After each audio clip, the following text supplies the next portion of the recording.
Just being in this room fills me with tedium. It's a feeling I've become too familiar with in my dorm room. There's nothing about this space that feels like home. But what does it truly mean to have a home?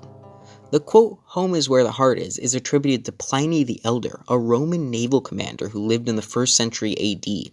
Its meaning is that the true essence of home is not just about the physical space, but also about the emotional connections we form with it. Using the sentimental definition of Pliny, I will explore what it takes to turn a space into a proper home. Is it the sense of familiarity? The personal touches? The people who surround us?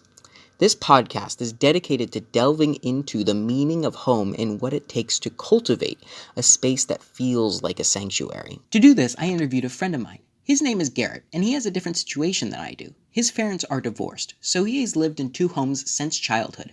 I met him in his room to ask, does your dorm room feel like a home?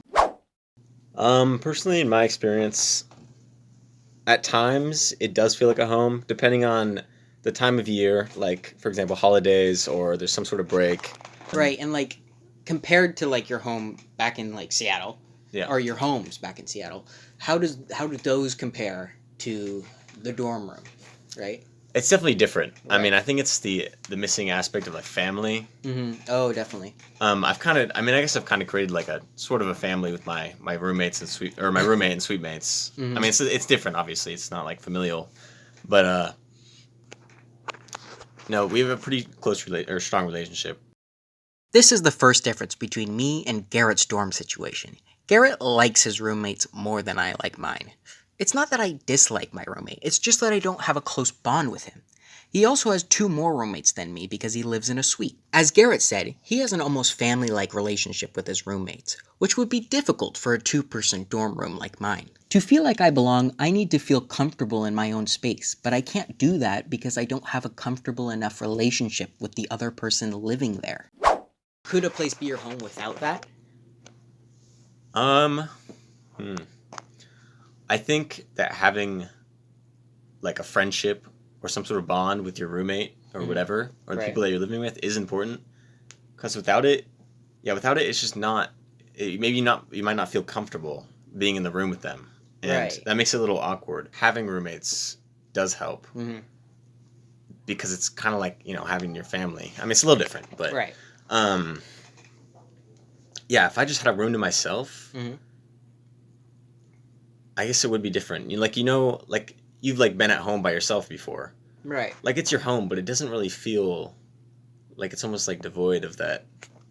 You kind of just sit there and like, what am I doing? Instead of, talking to your parents or something, or your siblings. I guess it does help. Yeah. Right. But I guess it would be different. I would have to experience it. Are the relationships you form with people all that matter? Garrett said it didn't feel the same to him when he was alone. According to the United States Census Bureau, 28% of households in America are single person. That's 37 million households that aren't homes. I'm going to have to disagree with Garrett here. Thinking back to my home in Seattle, I know there was more to the affection I had for that house than just the people in it. Speaking of my home in Seattle, that's where the next person I interviewed comes from. My mom has lived in that house for 15 years more than me, so I thought she could have a different perspective than I do. Why do you think of your house as a home? Well, I raised 2 boys here, a couple cats, a couple dogs. It's just like my heart is here, like my family. I've had many social dinners and gatherings here. I think that's what makes it a home. And I also have artifacts of my grandparents here and my parents, like china and furniture that came from my grandparents and parents. So there's a lot of history in this house. It's not about the walls and the physical home. It's about what we've done in this home and then also just the history. In contrast to Garrett and his relationships, my mom first mentions the things she's done in the house. History is what she called it. And here we've come across the second important aspect of what makes a house a home. The time you have spent in the place and what you and others have done in it is crucial. When I think back to my home, I don't think of my relationship with my mother, even though that is important. Instead, I think of when we played a board game together. history with other people, and my home. Are there any other things you think like solely contribute to making your house a home? No, I mean, I look throughout our house and it has artifacts of our lives, like things we bought on vacation, pictures of our family. I remember even just the scratches and things in the walls. I remember from raising my boys here or the Hmm. dogs that scratched up the floors. Like all of it's just like our life was here. That's what makes it a home.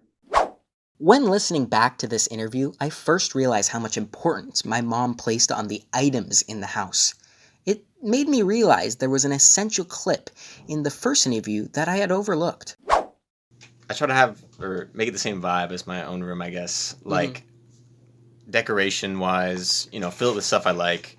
I have my computer, which is something I spend a lot of time on, and I was also be in my actual room. I don't know. I guess like pillows, blankets. Just I took them from my room, from my home, and it makes them feel a little bit more personal. Your attachment to the items in your home is our third important aspect of what makes a house a home, and an aspect that is most relevant to my situation. Forming a comfortable relationship with my roommate is possible but difficult, as I have a hard time being fully comfortable with people. Gaining a history with this place is almost impossible, as I'm the only here for a year. But gaining an attachment to items or decorations, as Garrett put it, was possible from day one. I could have put decorations or posters up, but I haven't. Ultimately, what makes a house a home is the effort you put into making it one. And the next time I move into a new space, I'll keep these three important aspects in mind, so my house can finally be home.